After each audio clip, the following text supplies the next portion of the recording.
কখনো যদি আল্লাহ তাআলা এই আমলগুলো করার পরও আমার বিপদ দূর না করেন, তাহলে হয় আমার আমলের মধ্যে কোনো ত্রুটি ছিল, অথবা আমার এই বিপদ দূর না হওয়ার মধ্যে আমার জন্য কোনো কল্যাণ নিহিত ছিল। আল্লাহ তাআলা আমার দোয়া কবুল করে যে উপকার হতো তার চাইতে বেটার কিছু হয়তো আমাকে দিবেন, এই ইয়াকিন একজন ইমানদারের থাকবে। সে 4টা আমলের 1 নম্বর হলো ইস্তেগফারের আমল। ইস্তেগফার, আপনি ফেসে গেছেন কোনো জায়গায়, কোনো উপায় পাচ্ছেন না, আপনি ইস্তেগফার করতে থাকেন। আস্তাগফিরুল্লাহ ওয়া আতুবু ইলাইহি, আস্তাগফিরুল্লাহ ওয়া আতুবু ইলাইহি, আস্তাগফিরুল্লাহ ওয়া আতুবু ইলাইহি, আস্তাগফিরুল্লাহ আস্তাগফিরুল্লাহ আস্তাগফিরুল্লাহাল্লাযী লা ইলাহা ইল্লা হুয়াল হাইয়ুল কাইয়্যুম ওয়া আতুবু ইলাইহি ওয়া লা হাওলা ওয়া লা কুওয়াতা ইল্লা বিল্লাহ। اللهم أنت ربي لا إله إلا أنت خلقتني وأنا عبدك وأنا على عهدك ووعدك ما استطعت أعوذ بك من شر ما صنعت أبوء لك بنعمتك علي وأبوء لك بذنبي فاغفر لي فإنه لا يغفر الذنوب إلا أنت সাইয়্যিদুল ইস্তিগফার। এভাবে যে কোনো ইস্তিগফার পড়তে থাকেন, আপনি বেশি বেশি করে আল্লাহর কাছে ইস্তিগফার ক্ষমা প্রার্থনা করতে থাকেন, খুব বেশি আপনার 2 ঠোঁটে অনবরত আপনি চাইতে থাকেন আল্লাহর কাছে ক্ষমা।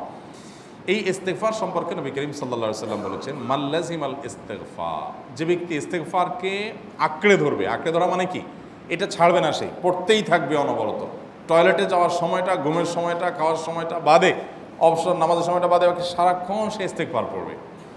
এরকম যদি কেউ করে, আল্লাহ রাব্বুল আলামিন জাআলাল্লাহু লাহু মিন কুল্লি হাম্মিন ফারাজা ওয়া মিন কুল্লি যায়কিন মাখরাজা, সকল পেরেশানি থেকে, সকল টেনশন থেকে বের হওয়ার পথ আল্লাহ তাআলা অলৌকিকভাবে তার জন্য আবিষ্কার করে দিবেন।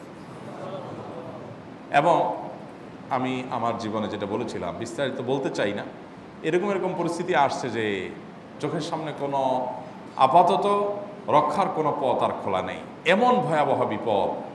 ইস্তেগফার করতে করতে এমনভাবে আল্লাহ তাআলা সাহায্য করেছেন যে এটা কল্পনা করলেও মনে হয় যে স্বপ্নের মতো। কিভাবে এখন এই লোক এই জায়গায় আসলো আমার সাহায্যের জন্য, এই লোক তো এটা আমি এই জায়গায় আসার কথা না, টিকুনি এসে হাজির হয়ে গেলেন এবং উপকারটা, আমার সমাধানটা হয়ে গেল সমস্যা। তো আলহামদুলিল্লাহ, বহুবার আমি পরীক্ষা করেছি, আর আমার পরীক্ষার 2 পয়সার দাম নাই। হাদিসে বলা আছে, গ্যারান্টি দেওয়া আছে, আমার পরীক্ষা করলেই কি না করলেই কি। তাহলে একটা আমল হলো কি, ইস্তেগফার। সব সময়ের জন্য এটা কন্টিনিউয়াস করবেন, আর এমনিও অবসর সময় ইস্তেগফার করবেন। আরবদের মধ্যে সৌন্দর্য আছে, তারা বিভিন্ন ডাক্তারের ওয়েটিং রুমে বা বিভিন্ন জায়গায় মানুষ যেখানে অপেক্ষা করে পাবলিক প্লেসগুলোতে লিখে রাখে ইস্তেগফার করুন, আপনার হাইওয়েগুলোর পাশে লেখা থাকে ইস্তেগফার করুন, এবং তারা আসলে একটু পরপর দেখা যায় ইস্তেগফার করে। ভালো মন্দ গুণ সবার মধ্যে আছে, তাদের এই ভালো গুণটা আছে, ইস্তেগফার বেশি বেশি করা। আমরা ইস্তেগফার সচরাচর এইভাবে অনবরত অবসর সময় করার অভ্যাস অনেকের মধ্যেই নাই। আমরা এটা চালু করবো ইনশাআল্লাহ।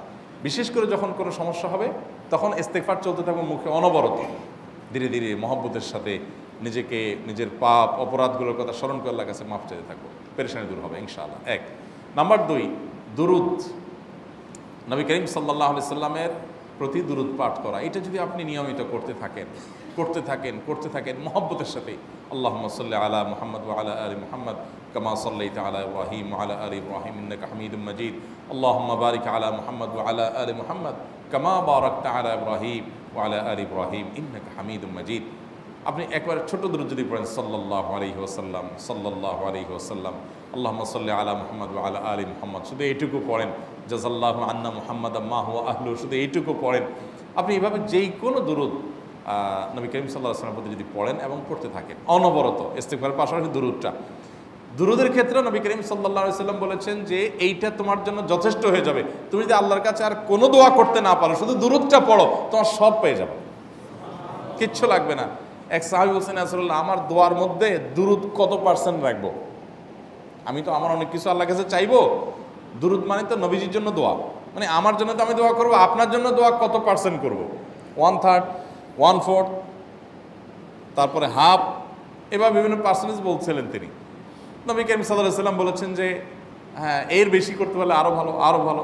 তো ভদ্রলোক এর বেশি, ওই সাহাবী রাদিয়াল্লাহু তাআলা আনহু, তিনি এর বেশি বাড়াতে একটা পর্যায়ে বলছেন যে আমি সব দোয়া আপনার জন্য করি। নবী করিম সাল্লাল্লাহু আলাইহি ওয়াসাল্লাম বলেছেন তাহলে তোমার আর কোনো দোয়াই করতে হবে না, এর মধ্যে সব দোয়া চলে আসবে।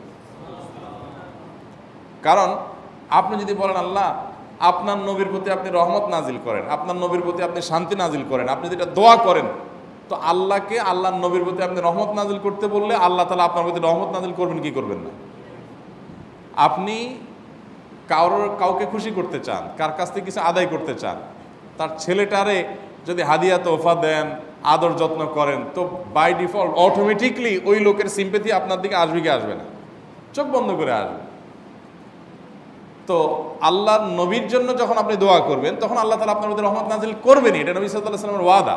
যে কোনো পেরেশানি, তিনি আরো বলেছেন যদি কেউ দুরূদের আমল করে নিয়মিত, আল্লাহ রাব্বুল আলামিন তার সকল পেরেশানির জন্য যথেষ্ট করে দিবেন। এই আমলটাকে সবগুলো দূর করার জন্য যথেষ্ট হয়ে যাবে। এই দুরূদের আমলটা আমি দেখেছি সুবহানাল্লাহ গুলির মতো কাজ করে। আজকের ঘটনা, এক ভদ্রলোক সকালে একটা টেলিভিশন চ্যানেলে, বেসরকারি চ্যানেলে প্রোগ্রাম শেষ করে নামছিলাম লিফটে, তো উপস্থাপক উনি বলছিলেন যে ভাই, মানে দুরূদের আমল পড়ে আমি কিছুদিন আগে একটা ইয়াতে মানে এমন একটা অবস্থা যে এইটা থেকে বের হওয়ার কোনো পথ আর নাই, শুরু করলাম দুরূদ অনবরত, এরপরে আল্লাহ তাআলা আমাকে এমনভাবে উদ্ধার করলেন আমি কল্পনা করতে পারিনি। আলহামদুলিল্লাহ এই আমলগুলো করে অনেক ভাইরা আমাকে অভিজ্ঞতা জানাইছেন যে আলহামদুলিল্লাহ তাদের অভিজ্ঞতা অলৌকিক। হ্যাঁ, ওই যে বললাম কখনো যদি আল্লাহ তাআলা আপনার দোয়া কবুল না করেন তাহলে হয় আমার ত্রুটি আছে, আর না হলে আমার জন্য আল্লাহ তাআলা এর চেয়ে বেটার কিছু রেখেছেন, আমি সেই ইয়াকিন রাখবো ইনশাআল্লাহ বিইذنিল্লাহ। আর এই দোয়াতে সমাধান হবেই হবে, সে বিশ্বাস থাকতে হবে। নবী করিম সাল্লাল্লাহু আলাইহি ওয়াসাল্লাম বলেছেন, হাদিসে কুদসিতে আল্লাহ বলেছেন, আনা ইনদা যান্নি আবদি বি, বান্দা আমার প্রতি যেমন ধারণা করে আমি তেমন আচরণ করি। এখন আপনি যদি চিন্তা করেন করে দেখি হয় কি না, দেখি ট্রাই করি, তাহলে ওই আল্লাহ তাআলা বলবেন ঠিক আছে দেখতে থাক। আপনি যদি ইয়াকিন করেন যে না নবী করিম সাল্লাল্লাহু আলাইহি ওয়াসাল্লাম যে বলেছেন অতএব সেটা হবেই, আর আল্লাহ রাব্বুল আলামিনের কাছে আমি ওইভাবেই চাবো যে আল্লাহ দিবেনই, আমি নিয়েই ছাড়বো, ইনশাআল্লাহ গুলি মিস হতে পারে, আপনার দোয়া মিস হবে না। ওই ইয়াকিন, ওই ঈমান আমার মধ্যে আনতে হবে, চেষ্টা করবো তো ইনশাআল্লাহ। তাহলে দুইটা আমল হলো, ইস্তেগফার আর দুরূদ। 3 নম্বর আরেকটা আমল হলো দোয়া ইউনুস। দোয়া ইউনুস, লা ইলাহা ইল্লা আন্ত সুবহানাক ইন্নী কুনতু মিনাজ জালিমিন। বেশি বেশি পড়তে থাকবেন, যখন বিপদে পড়বেন ইস্তেগফার আর দুরূদ পড়বেন সবচেয়ে বেশি, আর মাঝে মধ্যে দোয়া ইউনুস, লা ইলাহা ইল্লা আন্ত সুবহানাকা ইন্নী কুনতু মিনাজ জালিমিন। আল্লাহ সুবহানাহু ওয়া তাআলা কোরআনে কারিমে এই দোয়ার পরে বলেছেন ওয়াকাযালিকা নুনজিল মুমিনিন। এই দোয়া পাঠ করার মাধ্যমে ইউনুস আলাইহিস সালামকে পৃথিবীর ইতিহাসের সবচেয়ে অলৌকিক ঘটনা, সকল সায়েন্স, সকল আপনার বিজ্ঞানের তত্ত্ব সবগুলোকে আপনার সবগুলোর বিপরীতে বা সবগুলোকে আপনার ভুল প্রমাণ করে দিয়ে ওই জায়গাটার জন্য আল্লাহ তাআলা ইউনুস আলাইহিসকে মাছের পেটে ঢোকার পর সেখান থেকে আবার জীবিত রেখে বের করেছেন। অক্সিজেন অভাবে তো সেখানে এমনি মারা যাওয়ার কথা, আরও নানা কারণে মারা যাওয়ার কথা, তাই না?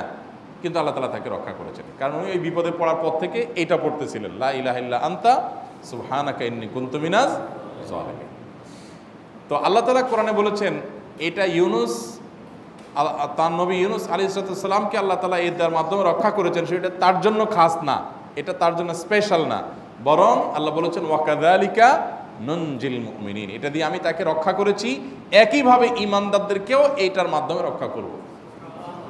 এটা বড় অস্ত্র পেয়ে গেলাম। দোয়া ইউনুস বেশি বেশি পড়বো ইনশাআল্লাহ, লা ইলাহা ইল্লা আনতা সুবহানাকা ইন্নী।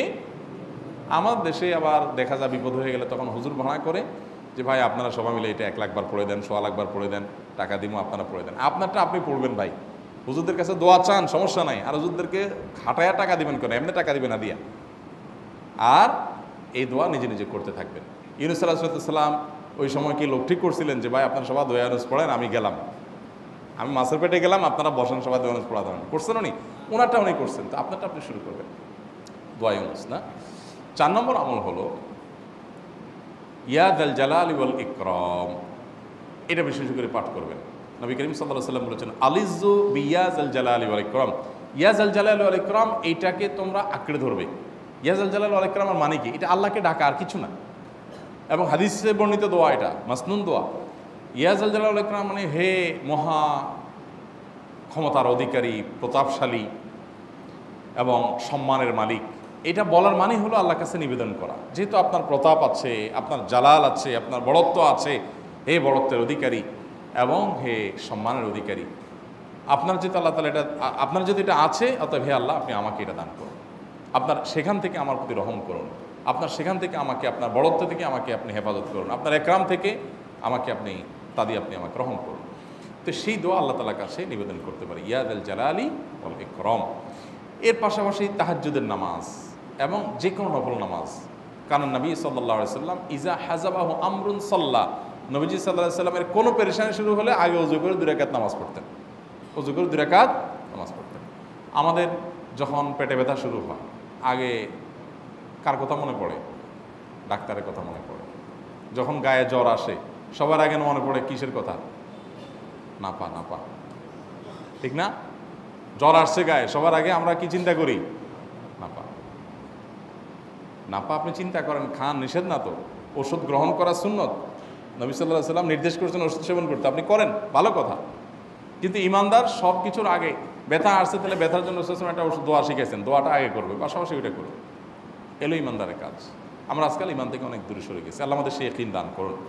তাহাজ্জুদের সময় দোয়া, অনেক বেশি দোয়া কবুল হয়। তাহলে 4টা আমল ইনশাআল্লাহ আপনাকে এই ভয়াবহ বিপদ থেকে উদ্ধার করার জন্য সাহায্য করবে ইনশাআল্লাহ। সে ইয়াকিন নিয়ে করবেন। সেই সাথে as-সাদাকা তারদুল বালা, দান সাদাকা করা, অন্যান্য যে আমলগুলো আছে টুকটাক সেগুলোর সাথে সাথে চালানো। বাকি এই 4টাকে বেসিক্যালি একটু জোরভাবে করতে থাকা।